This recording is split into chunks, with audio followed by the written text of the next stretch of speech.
He's founded a company which provides a platform and funds business ideas and startups. Instant Ride, major partners for the Calabar Entertainment Conference. Show some love to our brother, Mr. Ubi Franklin. Thank you.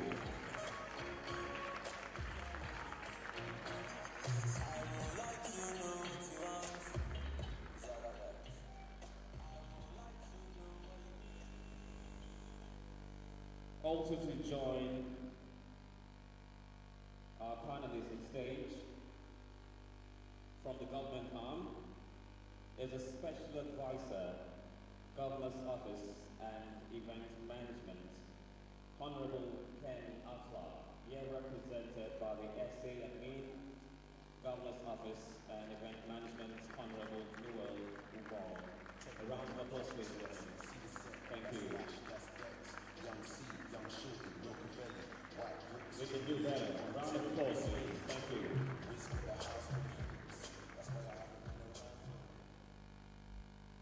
And also to join us on stage is one of Calabar's finest event consultants. He has worked in collaboration with several event companies, and this is one gentleman that has supported quite a number of young talented artists here in Cross River State. Please, let's make welcome the Chief Executive Officer of Fame House Entertainment, Mr. Slideshows. A round of applause, please.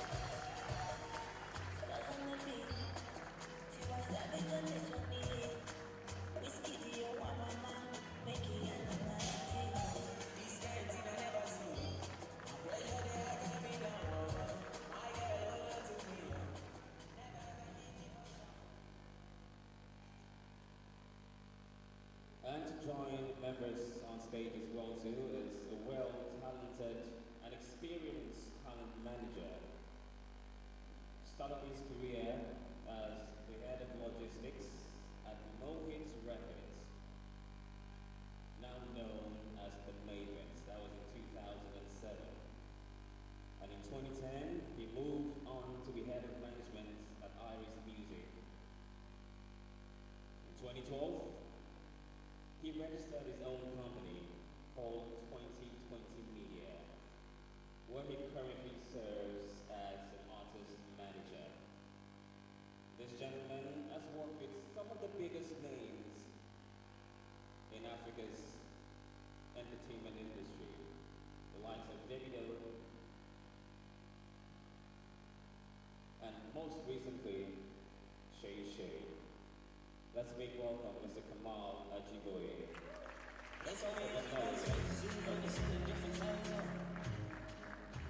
Thank you. Permit me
See, Messi is from this part. He's my very good friend. He's the real man there as I'm speaking. Sometimes I engage with him, and by the way, we have agreed to do something for people to learn from good experience. If a Messi had harnessed his talent to the maximum potential of it, he most likely would have been ahead of the likes of Messi in terms of rating. So there's nothing I really want to know about this man, but super talented footballer, but again to carry away and he never fully harnessed his talent. He played the national team, okay, he did everything, but he got something wrong. Which brings me to the next phase of how talent relates to aspect of football. Management. As talented as the person was, if he had only subjected himself to the proper mindset that a talent should have towards management and taking control, the story would have been different. So, it's a story that some of you know, and then the question will be how does it relate to what I'm talking about here today? Talent would not exist if inability to make human beings is motivated by your behavior and motivated by your environment. Some people are talented and they get carried away too early by what you call accolades and they leave behind. Some people are talented, they don't work hard, they leave behind. Others are talented, they choose to manage. To be successful, you need to recognize how far your talent can take you and then subject yourself to that process where you can be managed, molded, and made better and greater. Some people ask me, do artists need to be managed? And I'm like, not all artists need to be managed because some artists will never remain unmanageable. However, some artists can also manage themselves. But any artist that is able to effectively manage himself or herself is probably never going to be bigger than 20% of his potential. Because for you to be successful and big enough, you won't even have time to manage yourself. It's just like saying the footballer needs to have a coach. Why does Messi still need to have a coach? Why would Pep Guardiola still talk to his players? Why would Arsene Wenger still talk to players who earn 50 times more than he does, who are scoring goals regularly? That is, I wouldn't say I have talent in the sense that you guys understand what I will discuss today. But very early in life, as a business developer, I started off as a video cameraman and then ended up in school as a dancer. I was in a dancing group and then ended up organizing disco shows because I had realized, coming again to management, I realized that if I paid my school fees at the beginning of the session, the school took the money. Then I found out that there was a clause that I can actually keep my school fees until 2 weeks before the exam. But the only clause is that I will pay a 10% penalty. So if my school fee was 50,000, then I could keep the money and pay 2 weeks to the exam, and I'll pay the school 55 naira. That is 10% penalty. So I raised it. Instead of paying the money to the school, and I had 3 months before the exam, why don't they invest the money into some shows? So I invest 50 naira, 50,000, maybe 100,000, and 2 weeks of the exams, I pay the school 5,000, maybe 5,000 naira profit. Now,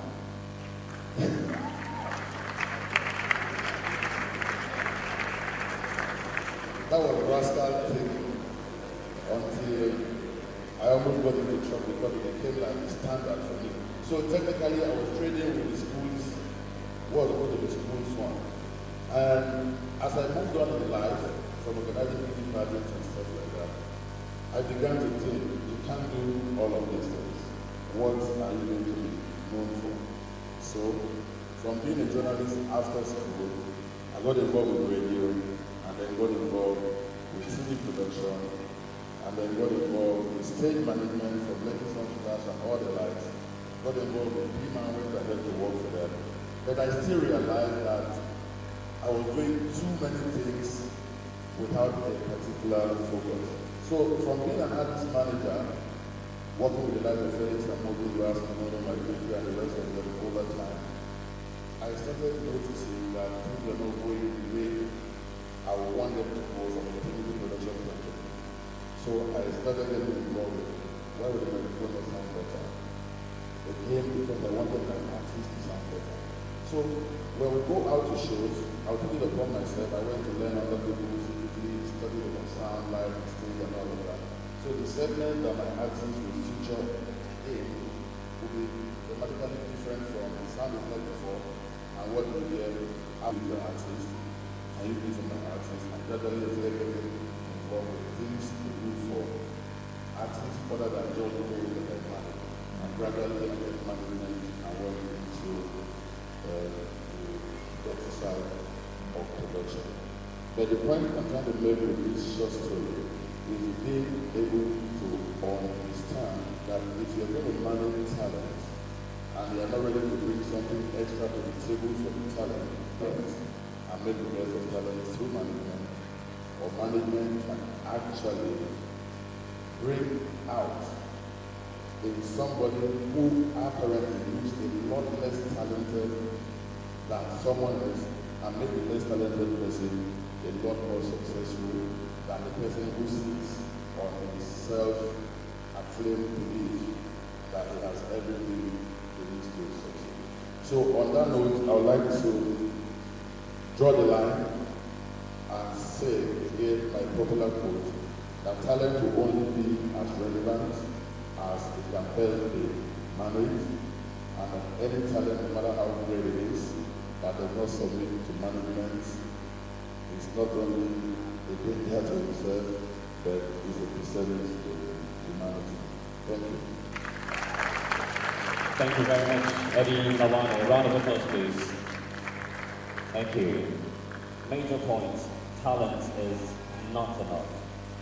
And I would love to pass this question to you, Mr. Ubi Franklin. You are a serial entrepreneur. You've been involved with several businesses. Started with law, going to running a record company, and now several chains of business. Obviously, there was a talent which you had. We've seen lots of underground talent here in the States. Some of them have performed here as well too. But they don't seem to have that mindset to propel them to that level where they ought to be. Let's tap into your wealth of experience. What changed your mindset? This is the first actually speaking conference before she was and so I have to stand with my people properly and address you. Really an honor. Let me tell you, this conference, they put out everybody's picture that was going to speak at this conference. I put up a call to Fidelis, who's the general manager. One of the staff said, have you guys forgotten the impact? And because I pushed myself with everything I believe I have accomplished, right? To come and speak to you and have that get great opportunity to connect with you because I never had the opportunity to do so. So the former DG and Adilawani and everybody that Olisa, they really have actually said everything I would love to say. But I'm going to go through the management side. You know your area is from this day. Everything in Yaya today is not just Yaya work, right? Project Fame is that what we are doing right now. Alright? Everybody is here like today listening to what we are saying. But it's not everyone that's going to take what we are saying right now and put it into practice. A lot of young stars are so proud today. Right? Pride is what kills a lot of talent, and not listening to management is a very dangerous thing. Recently, I took a job to manage design, right? That was sometime last year. And I did that job for a few months. And I found out, like what he said, not really, not unmanageable, but I was doing too much. I already have Techno, who is under my record label. I already have a few other young guys with Janino and Co. And I felt like the younger ones needed time. Me taking another big talent like Techno on my platform was going to be too much for me. I did that job, and when the ones that released Baba featuring DJ Spino, that was the song, the last song we released there. Before I said, you know what, let me focus on the things that will make me add more value and do it 100%. Now, there's a problem we all face as people, taking up jobs that we cannot do.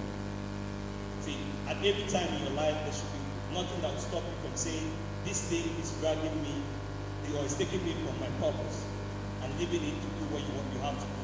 It's very, very easy and very important. I'm 32 years old, and a few people think I'm Igbo. I'm not Igbo, I'm from Koshima, say I'm probably Korean. Yeah, probably Igbo. Alright? So going to Lagos, for me, is not just going to Lagos to sit and look for someone to feed from his or her house. I went to Lagos with the mindset that I was going to effect a change. Now, the two guys that performed here earlier, I want to meet with them. There's something I want to do with them. And I'll tell you something. We're analyzing them with Alibaba. And there's one thing that is, one guy has his beats 100%, and the lyrics were not fitting with the beat. That's the third guy. Right? While the first guy, like director said, the first guy was poorly dressed for this event. If you're on my Instagram, you see that you have to dress as you can be addressed. Now, management these days is actually a full-time job. Check the whole entertainment industry today. I was an artist manager, running from one show to the other, giving Mr. Edilawani, backstage manager, a lot of trouble. Oh, my artist is coming at this time, because you see, those artists that cannot be manageable are those ones that don't give you time. If they book you a room at the hotel and say you have to get to the hotel on Friday, AMPCA is on Saturday. Get there on Friday, relax, go for your sound check. But a lot of artists are too big to go for sound check. A lot of artists will tell their band, go and sound check for me. What am I sound checking for you? I'm not the one going to hold the lead mic to perform. A lot of managers don't even know how a lead mic should sound. Alright? If a Dilawani knows about it, they say, oh, he said we should call on that. Alright? If a Dilawani knows how the mic should sound, that's because he has experience in doing so. Not every manager has the experience or the expertise to know how a lead mic should sound. So if you're an artist here, my advice to you is you need to first understand the use of one, social media, very important. I used to be a PA to Julius Abu, PA/manager. I followed around Lagos, around the country, and I learned something. Let me tell you something. This thing I'm going to say is not making Julius Abu look bad, but today I now know that he was actually teaching me something. I worked for Julius Abu and I was paid 20,000 naira, and that salary came within 6 times a year. Alright? But you see, there was something I was learning that was more than the salary. Everything I know, everybody I know, even being able to enter Maoga Alibaba's house was Julius Abu that took me there. I wouldn't have been able to enter a big comedian like this. His wife is our sister, right? But I cannot just enter our sister's house without our husband inviting me. Now, our husband did not invite me, but I was there because my job that I was doing diligently took me there. Alright? So I went to, that's how I was able to meet a lot of people. I met with this people when it was school at the time. And the Sadu went there to promote the show. I could not speak to Elisa. Do you understand what I'm saying? It's like what you were saying about people trying to take you out of the television. That's how it works, because you hear this on TV, on radio, and now you see him. So I was standing and doing exactly what we doing the conversation. What was I doing? I was observing and taking points. Today, what we do is, if you're a manager to a big star, you want to make sure that every selfie and every picture the artist takes right there. That is not your job. Your job is to be diligent in how the artist can be performing and making this happen. Or drink more Hennessy than the artist. Let me tell you something. Let me say this. Yeah, it's very important. The former commissioner is not here. His son used to be my father, school father, Ashiba, right? His son used to be my school father. And he told me something years ago when we were in Madonna. It was a year ahead of me in war. He said to me, he said, Umi, there's something that is happening in this school. And I always see you speak very well about it. That's entertainment. Kenny Hanson, you know Kenny Hanson? He was my bunk mate in school. My brother sitting down here was my hostel mate in school as well. So if you can imagine, I've all through the years. I went to Regina Patches in Okupa. So I went to UNICA, I did diploma here. So you can imagine that I've been in this state. I understand what is going on here, but I had to go to find how to come back here to do something. That's why I hustle my way, regardless of who I am or what I have achieved in life, I hustle my way to this conference. And I'm going to say that I'm not going to be, I'm proud about it. You know why? Because today I feel like I am one of the most accomplished young entrepreneur out of Portugal State. I don't want to be alone. All right? I don't want to be alone. That's why I said I'm going to come here. The organization of this, I'll put Instant right aside. The organization of this did not tell me, oh, we'll take care of it. I told them, I will buy my ticket, I'll come with my team. I want to come and connect with my people. And if it's going to cost me anything, the first two guys that perform there, they don't have a record label deal. I want to speak to them. I want to see if I can do something with them, because that's part of my CSR. I don't say things I cannot do. All right, and in front of my elders in the industry, they will hold me to. There's a day I came on a Alibaba show and I gave her ₦1 million. All right, to a girl, and I tried as much as possible, no matter how funds were tight, to pay that girl the money, because I feel that I've said it in front of my elder in the industry, and it would be wrong for me to do that. We have Sean George here and a lot of senior people in the entertainment industry. I want to help. What can I do to be part of you? You know, what can I do to make somebody an artist manager? What can I do to someone here a good artist? You know, what can I do to make you an actor, or to manage you to become the best actor in the world? We can do it. Iyaya, I'll tell you the truth, never believed that he was going to be the artist he is today. Do you understand? He doubted himself. There's nobody I've ever seen that doubted himself as much as he did. You know why? Because there were no people around him that were saying the right things to his ear. You know, the things you listen to are very, very, very important. All right? The best friend I have, you all know him, is my son. You know why? He doesn't tell me the things that will affect me negatively. Then after that, I have two best friends that went to the same secondary school that I've known them for 20 years. They're sitting here. They are the ones that I can actually have proper conversations with, because we've gone through time. And also, my elder ones here, when I had issues with one or two things, I always go to Oga Alibaba and say, sir, what do you think? He's giving you an advice from an experienced man in entertainment, in marriage, in everything. And he puts those things right for you. So, I'm not here to sell myself, but I'm here to tell you that I'm ready. This is my 5th time in Calabar this month. And I'll tell you that I'm loving it already. There are times, a year, 2 years, I don't come to Calabar, except December. I come to Carnival 2 days and I run out. But I want to be part of this.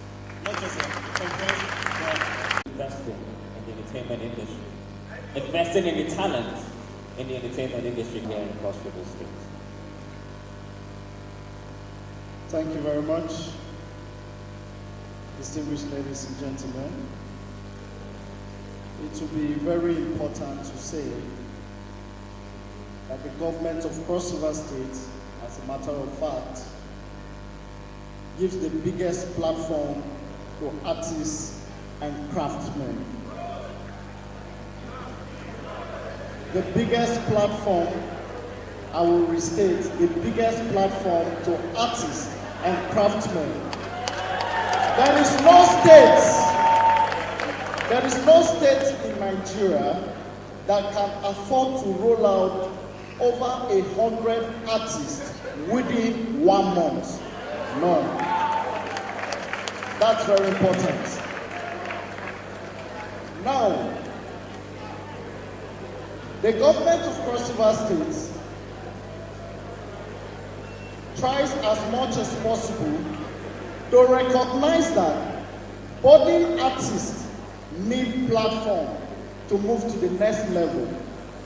There is often this misconception that it is the government that makes artists to blow. Well, that can happen, but indirectly. It is the multiplier effect. We've talked, I listened to previous speakers who talk about how an artist can help in advancing their career through attracting the right publicity. Now you have the opportunity to perform on the stage of Calabar Festival. What do you do with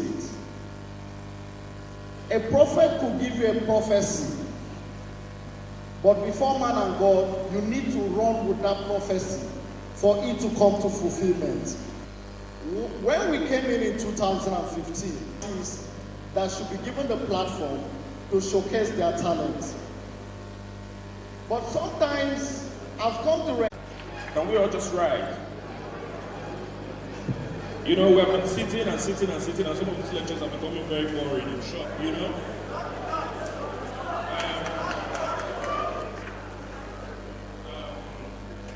While I was undergoing training with British Council, I have one very key point that I will never forget, which is having a power stretch when it becomes very boring. Sengemega, are you here? So let's do this. 1, 2, 1, 2, 1. Okay, let's sit down. Thank you. Okay, so you see, I'm not a big talker, but at least I have a little experience in this business. And this experience I'm talking about has been over 14 years of experience in this business. I came into the event business in 2003. I registered my first company. Today I have 3 in the chain of event production and management. So at least my experience should count a bit. And there's nothing that's not been mooted before. So let's forget about it. You either take it or you leave it. If you want to take it, it will help you. If you want to leave it, you go home like you just came here. So I have this saying: if you can picture it, you can capture it. Are we together? If you know you want to become an artist manager, you want to become an event manager, picture it and go for it. You capture it. Are we together? Great. Some of the keynotes I just took down was when I got here. Actually, I just got here this afternoon. I was told I was going to be part of the discussions. And I quickly scribbled on my notepad. NITFM, please. Last year we had the writing part behind. We don't this year, so that people can take notes when they come for events like this. Thank you. Some of the challenges we usually face in events management business is, first of all, picking the right venue. Some PR personnel, some person can just wake up from their house and say their event manager it's fine. We're all hustlers, we're looking for money. Good. So picking the right venue, always note that. 2, you know we have technological challenges. Those of us who understand what that means, HK in the IT industry, you know. The right cost during planning of an event is a major challenge, because when you plan your event and maybe you're doing a 3-month window, before the event time, some of the things you have costed for have changed price. Am I correct? Great. Planning multiple events, that's for professionals anyway. Now, keeping track of your event, planning process. Now, there are so many other key areas I'll just bring to your attention quickly.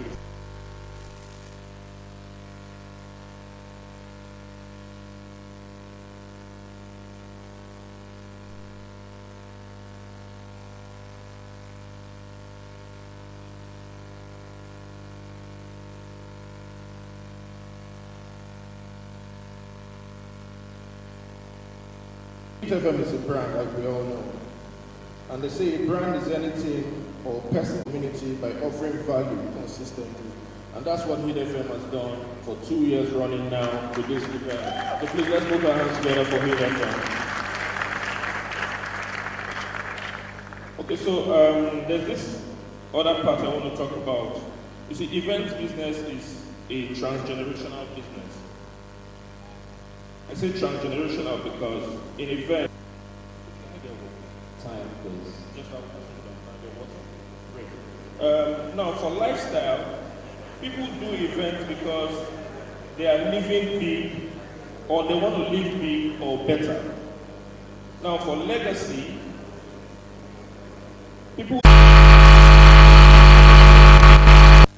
What most artists don't understand is that every artist or every talented person is like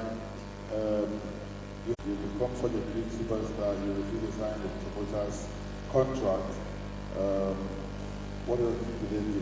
You come late to events, having collected money for a duly signed contract, you dictate to the event owner how long you perform on stage. You have an event by 8 p.m. and you're still drinking cognac. By 7:30, you get on stage, you are washed out, you can't perform. You can only live that lifestyle or get away for that long. There is a long queue of boys wanting to blow up. 2019, I will personally see to it. By the way, I'm a Calabar boy by choice. I did use certain safety style like 25 years ago, so I keep coming back. So I'm going to hold Ubi to the moment. I'm going to go to the one. Ubi will come back here in 2019 at the date to be agreed with. One, to discover new talent.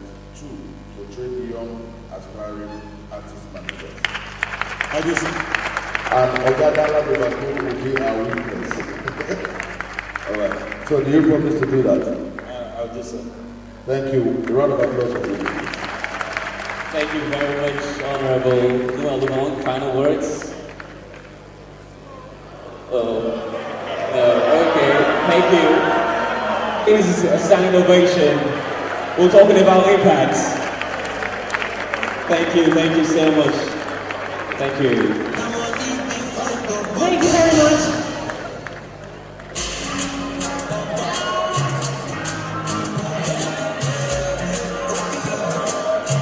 Ladies and gentlemen, hashtag CDC 2018, the Wi-Fi no longer has a password on it, so you can use it as you like. Are you ready to have fun? Who's ready to have fun? Alibaba is still here? Just keep it locked. Something big, something major is coming. But I'd like to invite right now, before we call Nectar, thank you.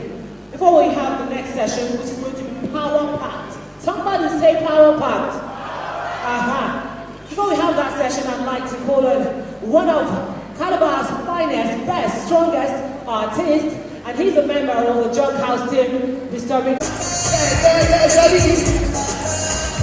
Oh yeah, what? Okay. Calabar, let's go. Vivo baby, let's go. Let's go. So on the beat. Calabar, let's go. Oh boy, let's go. Okay, now let's go. What? How many customers do I have in the building? Let me see what that. What? Okay, listen. I like the biggest standing over. Very big. Oh yeah, every video on the regular way. I didn't want to. Customer on the regular way. Let me be your customer. Baby, let me be your customer. Okay, listen. I come here. Let's get it up. Let me out know they love. What do you got? You cannot go back, can't get enough. Anywhere you go, can I go get for you, you a baby. You know you want to see for you a baby. To rock up for the boy, baby, one time. Put it all down, put it one time. I think you're going to get it for you one time, baby girl. Okay, now, what? Yeah, your body give me. Okay, now, let's hold up. Okay, now, I beg, I want to introduce now to my new single. It's dropping next week, so I don't know. Yeah, baby, you can't like the one. She tell me no. Yeah, auntie, never be new guys, you back. Auntie, thank you very much. The boy today is representing some house. Dino, put your hands together for him. Okay, Calabar, without wasting much time, make some noise for your son, your friend, M.K. Son, your friend, M.K.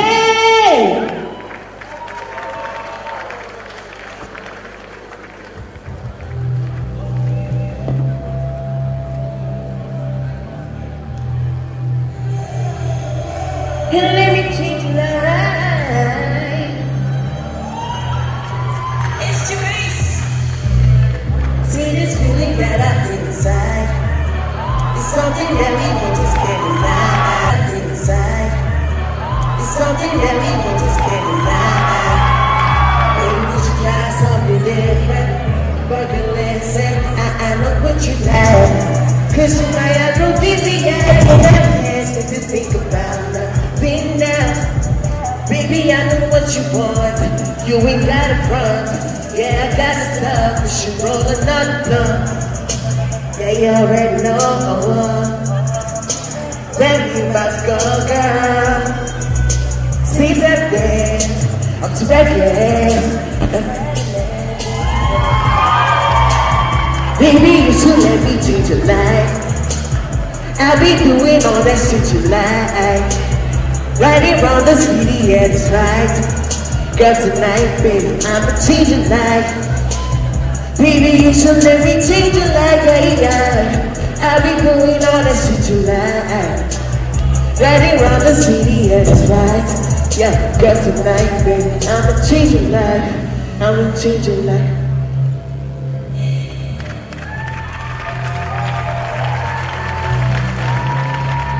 Okay, ladies and gentlemen, if you were in the US of A, but now girls will be tearing their clothes and just screaming and throwing themselves. Behave, Barbara, behave. Ladies and gentlemen, I'm about to invite to the microphone another one of my colleagues. Really, one of the maddest people we have in Calabar here. There are two, there be two, but now only one I won't call up on stage. Make some noise for one part of the duo of the Funky Freaky Friday, the very crazy, very radical, Auntie O.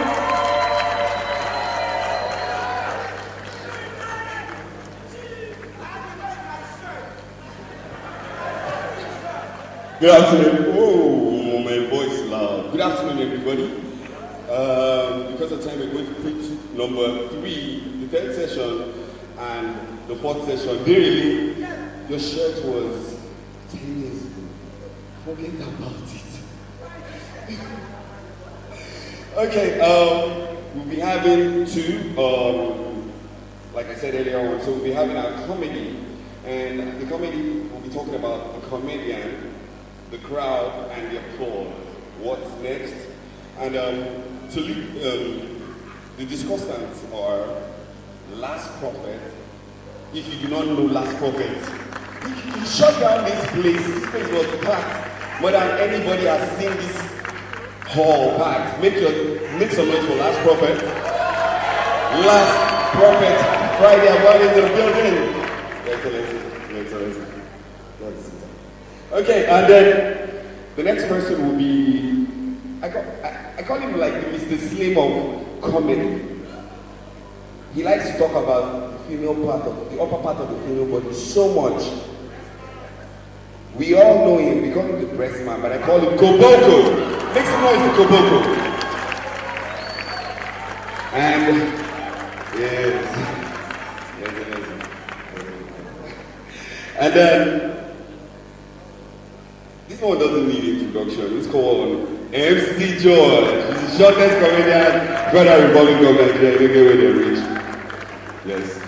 And then to lead that is Ali Baba, the king himself.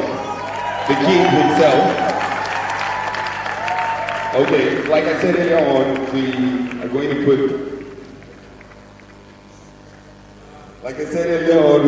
the two together. So we'll be calling on Eze. Eze goes into GM Universal Music Nigeria. Is he around? Yes. Make some noise. And also, a wonderful man who's one of our own, OTB. OTB is in the building. Make some noise for OTB. And as a kid, I grew up watching this lady. I had like this big crush on her so much.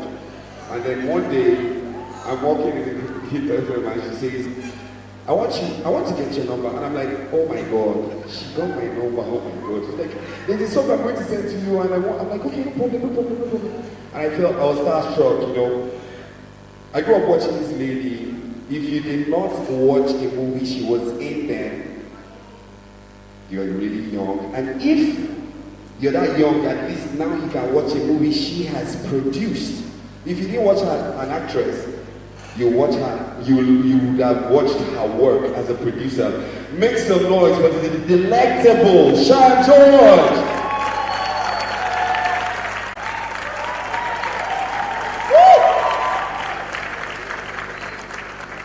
Okay, and then one more person. We have a British-born Nigerian promoter, Ngozi Omabala. Yes. So now we have like two topics. We'll be talking about the comedian, the crowd, and the applause. And then, at the same time, we're talking about the movie and the film, which will be building a perfect script for a perfect image. So we'll start with and crystallize it into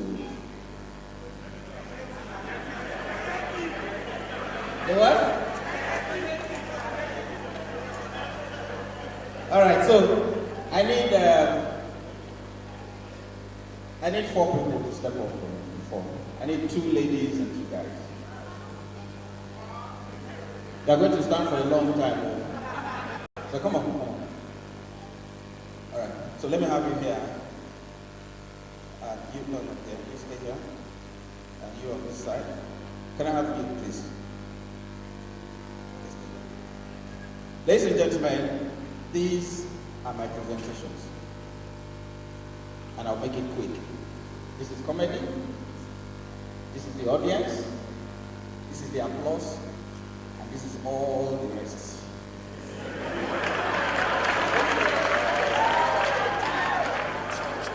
So, this is how I want to make you understand it.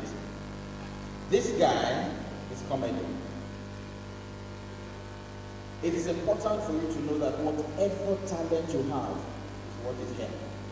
So whether it is music you play, whether it is dancing, whether it is news, whether it is marketing, packaging, whatever talent you have is this first guy.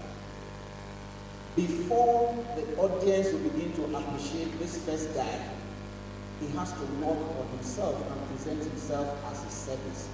First, write this down. Whatever talent you have, if you have not packaged it into a service, nobody wants it.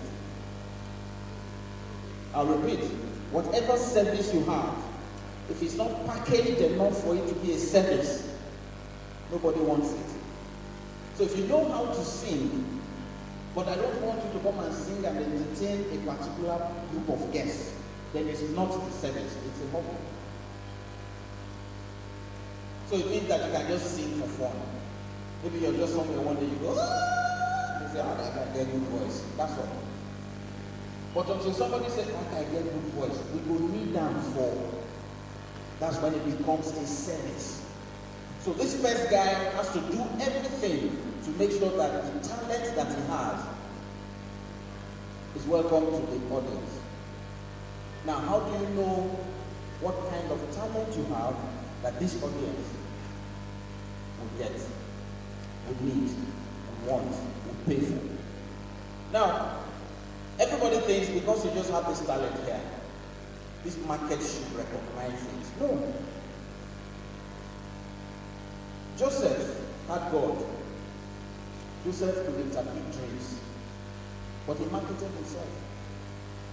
When he was in prison and he interpreted the dream for that man, the butler, when the guy was leaving, what did he tell him? What did he tell him? That's marketing. He said, remember me. He said, remember me when you get into the office. So this guy has talent, but he still has to market himself. How do you market yourself? Every opportunity you have, sell yourself. You see, there are a lot of things that I learned from Omudala that I didn't know. Right now, if you bring a piece of paper and tell me to create 10 programs for television, right here, I'll create them. I used to go to his cubicle and I'll watch Potter Cabin. I go to the Potter Cabin and I'll watch him going through newspapers, writing out pieces of paper, and he just drops them in the fire. It is not that he needs it now. He fires it away. He can create programs at the drop of a hat. I learned that from him. And when he created Night Train, you see, just in the element. You know the challenge to be on network. It was the first time that I was on network, national television. I was playing local with Charlie Boy and Patrick Boy. But on network, the challenge was that you are now facing 100 million people and you are going to talk to them on network. This is it. I had the talent, but it had to be that he saw something. He was my audience. But if he didn't see the thing that this talent had, he won't invite me in. So what a lot of people do is that they have this talent here, they don't do anything to develop it. They don't do anything to promote it, but they'll be here and be saying, I don't know why that guy that has done something to get his own to that point is making it. Are you listening to me? The person that made it here had gone through all the dynamics and reached here and is at what next? You are at whatever. Whatever, you are at whatever. You have not even reached which, what, how, when, who. You are here. So you have to do everything to get to this point. And when the audience begins to like you, please take into cognizance anytime an audience recognizes your presence and invites you for a service, you must know that they consider several things. Maybe one person is not available, so they chose you. Are you with me? Maybe one person is not available, that's why they called you. Maybe they have said, you know, we have a Hausa person, we have an Igbo person. We just need a Yoruba person. So the reason you were chosen wasn't because you were so talented. It was because you were Yoruba. Sometimes it is that the person they wanted, his price was too much. Maybe they wanted 300,000 naira, and the person was asking for, and then they now call you, and you say 200, then they take it. It doesn't mean you are the best. It just means you are the best at this time. So what you do is that you make sure you go there and keep it. So, the audience, see, this audience will not call you if your service is not good. The only place they call if your service is not good is civil service.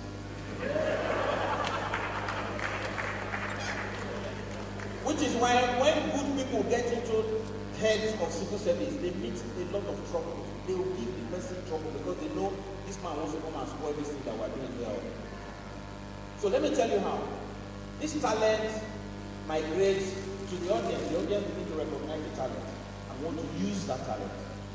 The talent has to do A, B, C, D, above and beyond the call of duty. A, B, C, D, above and beyond the call of duty. You must make sure you add, like all the things that Obuji was telling you, you must do more than you have. You must add the extra edge for somebody to say, I want him.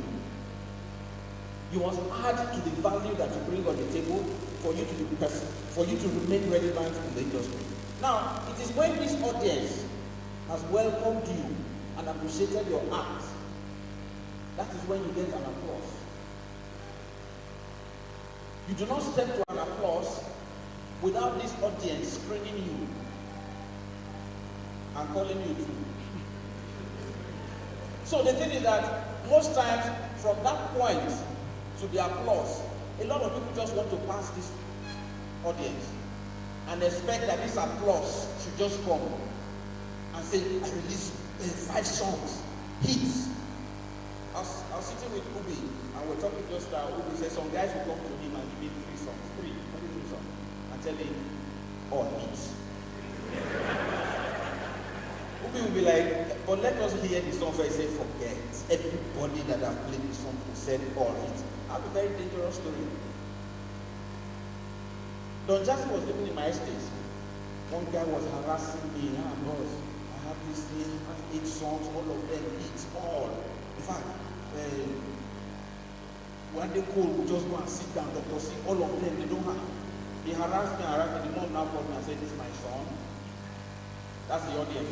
That's the mom is his own audience. Are you getting me? No, this is my son. One day he gave me this CD, 8 songs with 4 instrumentals. I drove into the estate. I saw Don Jazzy was about driving out. I stopped. Blocked him. Don Jazzy. So he said, "Bros, go to the asset. Listen to the song. All beats." I'm older than Don Jazzy, and I get money pass. So nothing said no. Say, okay, bros. So keep me listening. 2 weeks I didn't see Don Jazzy. 3 weeks I didn't see Don Jazzy. One day I was jogging in the estate. As I was passing Don Jazzy's house, his driver said, okay, well done. I went in and told them that apparently he had complained to the driver too. So as I was coming back, Don Jazzy said, bros, how far? I said, just sit down inside my car. I said, bros. He said that the song must listen to everything. I said, why? I said, what you put me through, you must listen to everything. So I said, which, you see, I told you. He said, yes, you told me. He put the first song. I said, play the next one. He said, don't rush, bro. He must finish listening to the song that he listened to. And all of them were like 4 minutes, 5 minutes, 4 minutes, 5 minutes. By the time I was done with fourth song, I said, I listened to all of it. I begged him at the 5th one. I said, I don't hear him. Nothing big there. He said, bros, no. You like the 7th and the 8th. But listen, it was crap. So I took the CD and I was looking for this boy. God save us and back on and ask. When I saw him, he said, bros, how far? You listen to that? I said, I'm blank CD. He said, I'm blank. Another one. I didn't want him to wear. So you must not even, your audience will recognize your talent, but you also must be sure of the kind of audience you perform to and expose the talent to. Now, when you get that applause, the applause will define how much you begin to charge. The applause will determine where you begin to market yourself to. When I started marketing myself, I found out that the people that were ready to pay for the comedy that I was doing were on the island. So I took billboards on the island. I didn't put billboards in Ocean. Let me tell you how people who don't appreciate talent behave. Even the Bible said if you put pearls before swines, they will not know the value. So this is what I did. I put all those billboards and I marketed myself to the kind of audience that would applaud me appropriately, that would appreciate what I had. And by the appreciation, I knew what I needed to do more. So I knew I had to reduce the number of, at the time I came on, he was one of the people that told me, I used to do the kind of joke that away. I know a lot of you did not know, you know away. Ewe and John Chukwu can tell a joke for 10, 15 minutes. Because then they had the time. Airtime was becoming more expensive. They can't put you on network for 1 hour and you want to do 45 minutes jokes. No. So I had to learn one-liners.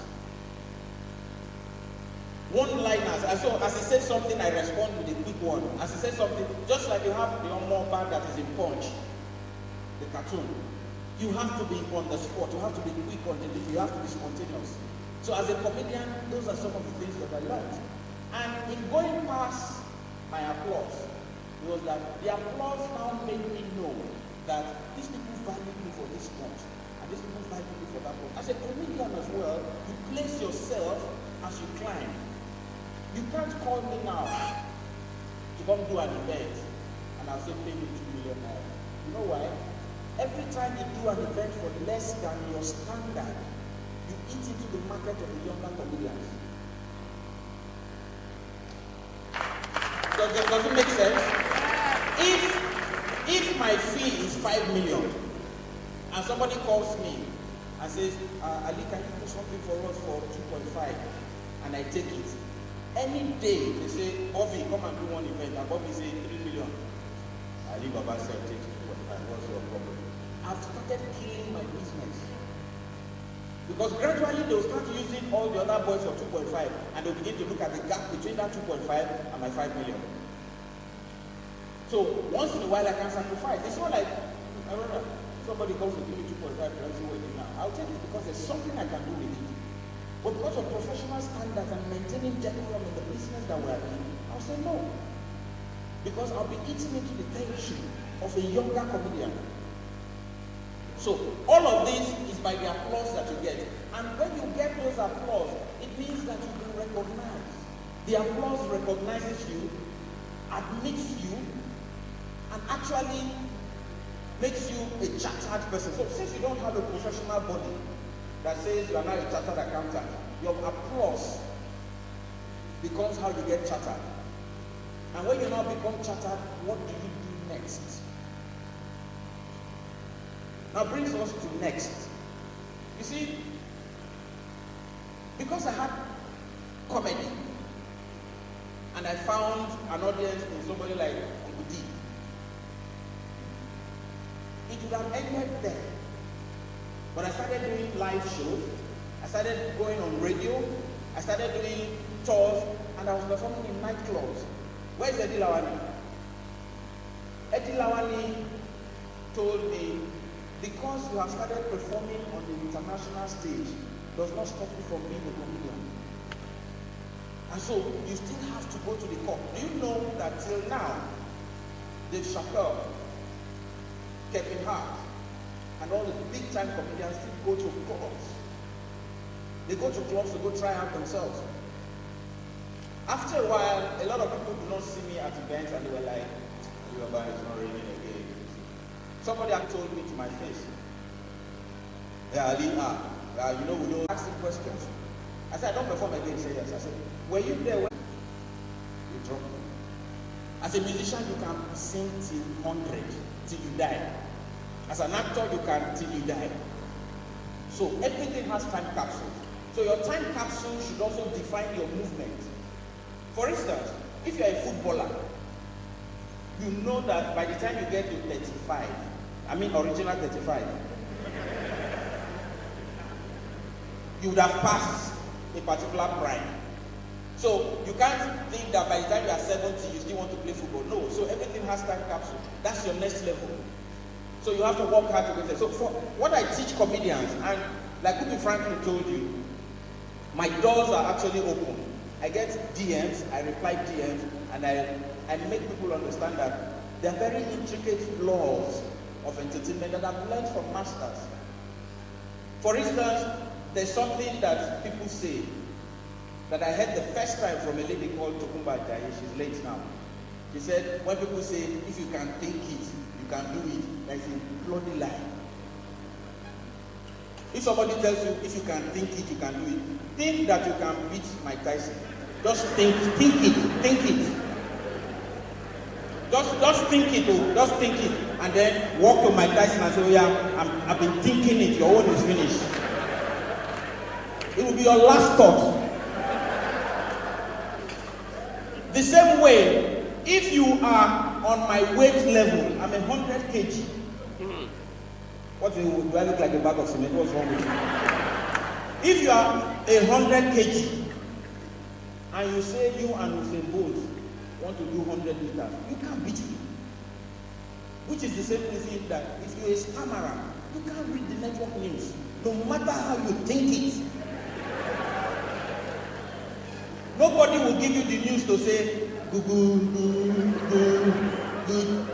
evening.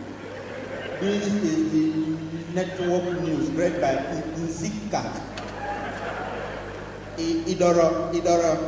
Idorobo. Nobody will wait for you. So what I'm saying is that you must first know who you are, know where and who you're selling to, know what the people appreciate and how they appreciate you to go to the next level. Ladies and gentlemen, this next level is the legendary status. You must work hard to get to this level. You cannot get to this level from status of just beginning. You must go through. See how everybody here has been talking about learning from Uncle D. Sometimes I used to do this. I learned how to be a floor manager when he was even directing. He would come from inside the directorial booth to come and talk to people. Because I was looking at these people that were floor managers, they didn't get the flow.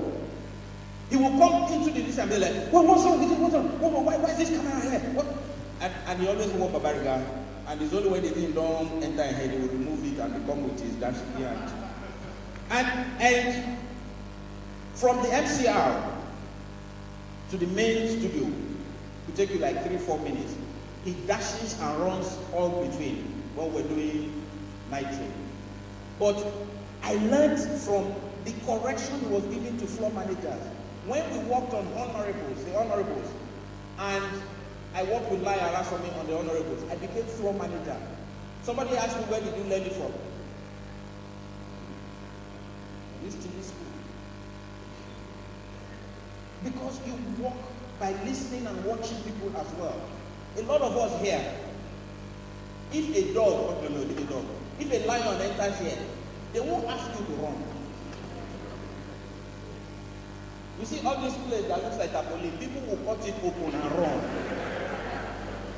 So that instinct that makes you want to survive is that instinct you should have from this point.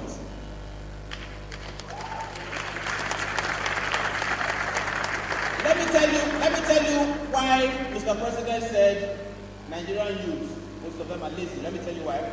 Because this is where we are. We're waiting for government to come and take us to the next level. Go back. We're waiting for government to come take us to the next level. And then, while we're waiting for government to take us to the next level, some other people are on their own taking themselves to the next level. And then when they get to this next level, you are still there and you begin to say, we started together. These are quite one governments, these Calabar, these Cross River State governments, they will not help anybody. Did you hear Olisa say, with the way social media is now, you don't need to go to one person's studio. Uncle D even mentioned it, you don't need to take like Majek CD to one place or tape to one place and say play. You can now upload it and tag people. Did you see the boy that this boy just signed? Olamide? Picasso? Did he sit at home? He was uploading videos and videos and videos, and then somebody who also had grown his own talent to promoting people, Tunde Ednot, started pushing it. It's simple. Remember, 10 people went to see the groom. 5 carried extra oil. The other 5 were like, who are all human beings, let's get them now. When they got there and oil was finishing and they said, well, if you don't have light, you can't see the groom. They said, okay, let's go and quickly find, let's go and find kerosene. By the time they went, it has passed. Ladies and gentlemen, thank you so much. You've been a wonderful one. Make some noise for Calabar. Now, on this one,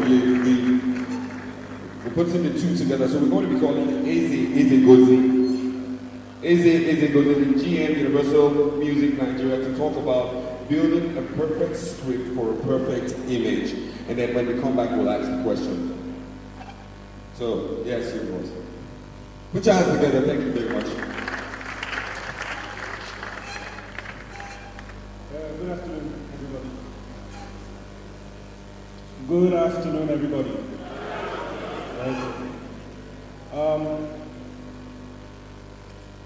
Boss, you've said everything you wanted to say to me. Everything. But what we'll do is, I want to tell you about myself first so that you can understand the journey of any artist in any brand, whether you're a musician, comedian, actor, manager, writer, whatever you are, there's a process that you have to go through. Myself, I started as a street promoter. I was hired by a friend of mine to give out flyers, CDs for a few different artists.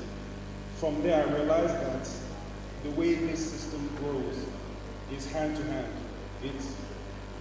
If I like your music, I'll share it with someone because I believe your music is good. If I don't like your music, I won't share it. So that goes back to what Boss said about the first step being that talent. Everyone has a talent. But until you can ignite that talent and share it with someone, there's no value. You continue to share it. You continue to move. Your message gets passed. People begin to discover who you are. But even at that point, that's not enough. You now need to make sure that, okay, if you want to do a corporate gig, if you want to perform in front of the president, you need to dress the part. You can't go to a wedding wearing t-shirts and shorts. They won't take you seriously. So now you need to step back and say, okay, you know what, in order to fit into this space, let me make sure I present myself in the right way. From there, you continue to grow, you continue to learn, you continue to look at people who have done it before you. Take what worked, apply it to yourself, look at what didn't work, and apply that to yourself as well. All of us are very quick to celebrate those who have made it, forgetting that there are a lot of people on the way who have not even gotten to that process. On a daily basis in our office, we go through about 3,700 songs in a day. And those are people who are trying to break into Nigeria, not just Nigerians. People from Ghana, people from South Africa, from Kenya, from the UK, from the US, all trying to break into this market. So you have people who have different strengths, different things they're applying to themselves in order to become better. If you want to truly grow, you have to look at yourself first, because the truth is, when I was managing artists, if you didn't believe in yourself, there's nothing I could do for you. You can't push someone further than they're willing to go. You can guide them, you can direct them, you can tell them, okay, you know what? This artist has tried this route, it didn't work, let's go this way. But if the talent is not standing next to the people who are willing to support and help you, you can't move forward. So a lot of this is really about self-awareness. Once you realize who you are, what you want to become, you can now build your brand. We're in 2018, anything you want, you can find online.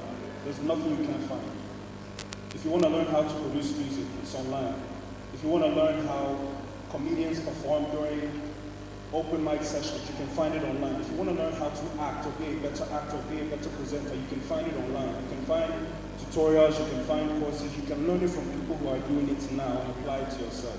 The moment you start to do that is the moment you become a better talent, become someone of value to other people. So I know it's a lot of different things, but the whole point of this is that it's not something that starts at 9 a.m., stops at 5 p.m. It's a 24-hour job. You have to be willing to put in that time in yourself for someone else to look at you and say, let me invest my own time with you. Time is not just money. It's the hours you spend. It's the effort. It's the mental. It's thinking about another person more than you think about yourself. You know, there's one of the few people, we used to work together at Channel O. when I was head of marketing at Channel O, and he was one of the few people that if anyone gave him music, good or bad, he would tell them. He will laugh with you, he will play with you, but he'll tell you that this song is rubbish. Try again. So it's not just the negative, they say try again, try this, work with this person, work with that person, become a better talent. And the moment you do that, you can grow. So self-awareness is key. If you don't have self-awareness, you cannot build that brand, you cannot build that image, you cannot build value. The reason why you can say today you love a Jay-Z, Beyonce, The Band, Wizkid, is because they themselves have built their image to that point. So you have to look at them, see what they did right, what they did wrong. Apply it to yourself and then begin to build your brand accordingly. We have no excuse today. If this was 10 years ago, 15 years ago, we didn't have social media the way we have now. Everything you can find is online. So make sure you use the tools you have access to. Make sure you find the connection in anything that you have access to, anyone you have access to. Like you said, every performance, which is what frustrates me the most about a lot of artists and talent. When you're in a crowd like this, there are 200, 300 people. Everyone is different. Everyone is thinking of something different. You're paying attention, maybe because there's something you feel you can learn from them. Someone else is thinking, I have a flight in 30 minutes, I need to go. Someone else is thinking, there's a program on TV I need to catch. Everyone is thinking of something different. So your job as a talent is to find a way to impact every single person in this room. The mistake a lot of us make is that we think it can happen at the same time. It doesn't. There's different audiences. Maybe you're a young star, you're 17, your audience is from 13 to 20. 4 years later, your audience has grown, but you still want to connect to the people who are still 13 and 20. You also want to connect to the people who are 40 and above. These are different audiences that you unlock as you continue to grow and become a better artist, a better talent, a better person. As you unlock each different audience, they open you to a new level. They open you to a new level. You know, and I think that's really the main thing I want to drive at, because every opportunity, I think the people that I know on this panel, I can point to opportunities they have given people that I've worked with or even myself. I think about every year he's giving a platform for upcoming talent. And that's something that he is doing because he has seen the struggle to get to this point and wants to help. But if you don't meet him halfway, he can't help you. Lisa has opened doors for every artist you can think of across this industry. From the bands to Wiz to A to C to even artists outside Nigeria. Rihanna, one of her first records broke on the platform. And they didn't believe the impact that Nigeria had on international music, because we all just think about the artists here, but we have artists around the world who are trying to come into this same market. We have to continue to remember that. Mr. Martin, during the Eminent days, one of the people always pushed people to do more, to always want more. Now MultiChoice has a talent factory that, I'm not sure if you guys have heard on radio yesterday, a talent factory that is discovering talent from across Africa. People who want to be writers, people who want to be behind the scenes. They're building platforms to actively help these people. That's for 1 year. And after that year, they're giving them projects to work on at MultiChoice. They're saying, learn for a year. If you do well, we will give you a platform to build yourself. These are people that, if you're not in this room, you will not have a chance to meet. So every audience is an opportunity. So there's no reason why everybody in this room who has talent should not individually make sure that you capture Alibaba, Odisa, Martin, everyone on this panel before they leave this place. So at least 200 business cards each that you should be sharing with everyone in this room. That's how you take advantage of an opportunity. It's not by sitting down and waiting for someone to build your brand. You have to take the initiative and build it. That's it. So if you can follow that, you can build any brand that you want to build. I started, like I said, as a street promoter. From Rihanna's project was my first project. After that, met Wizkid and Banky and you guys. Did a tour for them in the US and the UK. They told me to move back to Nigeria. I moved back 17 days later. After that, I continued to work with them, introduced me to everybody from Mnet to working at Channel O, to everyone that I know now. Was an opportunity after an opportunity. none of those things would have opened if I hadn't continued to appreciate those and also give back to the brand, because there are a lot of people who are successful, but inside they close the door once they walk through, because they don't want anyone else to walk with us. That's the wrong mentality to have. So in part of building that brand, you need to build that positivity, focus on the positive, not the negative. Like I said, we go through about 2,700 songs in a day, we select 14, 13. That's it. That's the whole point. So anything you do, you need to make sure you're putting your full effort so that someone else who receives it also gives it their full effort and says, you know what, this guy is building a brand. He may not be there now, but I know 5 years from now, he will achieve what he wants to achieve. Foresight.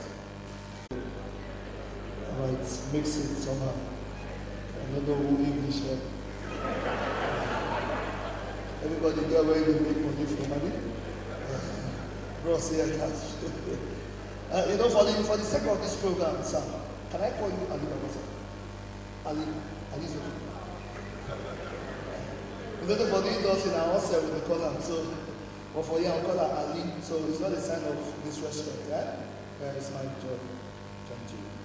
So, boss, you get some things we talk about.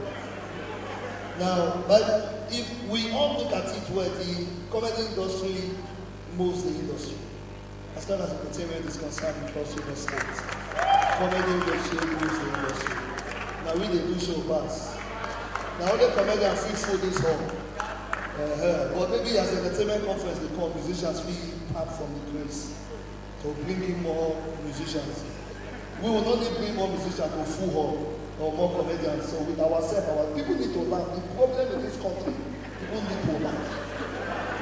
So sir, I'm going to ask you a very simple question, sir. You know, at some point in your career, you know, when someone invites you for an event, you are in between two kind of situation. One, either to impress your client or to impress the audience. Who should be your focal point? Like, who should be a person that you would want to impress? That's a question, because as comedians, we tend to want to impress the man we invite us, so that if you invite us again, then we forget, say, get junk other people with like 5,000 other people with they watch. That's one side. Secondly, sir, another question I have is, how have you been able to manage material theft and remain relevant in an industry as healthy and lucrative as the comedy industry? That's another question. Then for Mama Shan, I'm going to ask you this. You know, how do you manage the sets as an actress, or as an actor, or as a producer? How do you manage a set that, okay, how do you manage set? Because I really think we speak English. If you know me, I was speaking English. Mama, how do you manage sets where you say you get to handle comedians on sets? Yes. How do you manage them? Because most times, when you're on set, it doesn't like Charles Iboji or Okolibos, you tend to rotate over and over because, so how do you manage that situation? I think maybe I'll start from you also. All right. So, like I told you, I said it's about service delivery. When your client has invited you to provide a service, he's not inviting you to impress him. He's invited you to provide a service people that they serve. It's like somebody saying, if they invite you, they give you a job now to read the news, right? You are not impressing the director or the producer, then you impress the people who are at home. And so your service delivery is what should matter. So you should actually aim at entertaining people. And your second question is, how do I manage material theft? Okay. Over the years, I've been able to learn how to create new jokes. Sometimes I can go to a show now and listen to, from the top of the comedian, from the biggest down, and every time you perform, I can hear 3 more of my jokes. I hear it all the time. So, when Night of 1,000 Laughs started, I refused to be part of it. So the first year, second year, I was not part of Night of 1,000 Laughs because I told Oprah Williams, I said, the jokes that they are coming to tell at Night of 1,000 Laughs are my jokes. So why should let them create their jokes and then I'll be part of it? So I was not part of Night of a Thousand Laughs until the third year that he called me and said, Ross, you have to change. I said, why? He said, because the jokes that this boy tells, we always come to you now to give us approval to put it on the CD. Because it's your joke. And we don't want you to sue us. So we have to put it on the CD. So we want you to also perform, because as it is your jokes that this boy will use to grow. And the example they use is that he used these songs, and Don Williams songs, and all those other songs, and Arcady, to develop yourself until you become a great artist before you now start singing your own song. So it's the yardsticks that you use. So let them use your jokes. So I don't have a problem. I actually create jokes and give to a lot of the comedians, and I'm sure you know about that. I create jokes. I can call a comedian and say, there's this joke I just created. I think it fits you. No, there's this joke. And I don't know how many of you noticed when he was performing, and he said, what was it that somebody said? I was already there. How many of you noticed? As soon as he went, what was it that you said? I already knew where he was going. And most of his joke, as he was telling the joke, I could, because I get to a punchline and I think it can go like this, it can go like this, and it can stay here. And then it goes like this. There's some that I'll tell you, maybe you do this way to get more punchline. I know where the bodies are buried. I have over 2,000 original jokes. Some of them people are using it now with the video. You understand? So I don't have a problem at all. I think I create a joke, and let me tell you what, it is actually the reason why I'm still in business. If I create a joke, I know it's gone. If I create one joke, I know it's gone. There are jokes that people tell now. As soon as they start telling the joke, people call me and say, I heard this joke from 1994. Somebody's telling it now. And the person will tell it at an audience. Some of the people were not even born in 1994. So when they hear the joke, they're like, hey, like somebody that was telling us that tan tan tan tan tan tan tan tan, that's your song. I said it's sampling. So ladies and gentlemen, it's that if you want to go greater, don't think small. Once you have any small thing and any other person is using it, what you have just learned is that the fact that they are rushing what you have passed means that you are bigger than them. Thank you very much, sir. I quickly, I'll just ask Shan to probably, add one or two things. So this, while she's responding to that question I asked earlier, how do you build a perfect script? A perfect image? I have to run. I was waiting to hear Sean, but Sean, you know I love you.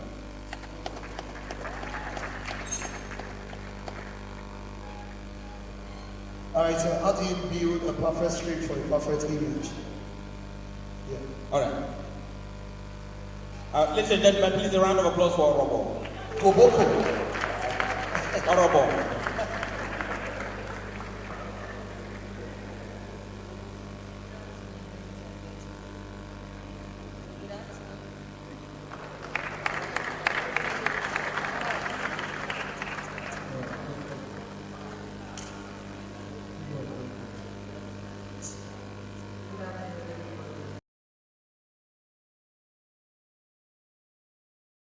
How do you build Let a me start with how you manage. Yes, that's right. Seriously, there's no need to manage. I'm telling you, comedians are unmanageable. That's not the fact. Now, this first see, my name is Sam George. I am a son of this soil from a village 1 hour from this town called Calabar.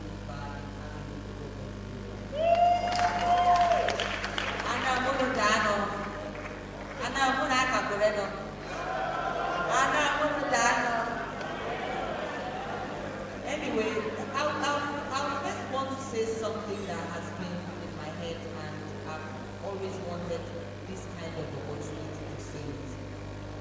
First of all, we need to really stop the follow attitude. When I say follow attitude, I mean you think you cannot be something, you think you cannot do something if your uncle is not helping you, or that your auntie is not helping you, or one local government chairman that did not give you that job, or one councillor. First of all, define yourself. Do you want to join politics? If you want to join politics, you can now go and buy a card as a member of one of their political parties and learn how to grow from the scratch from inside the party.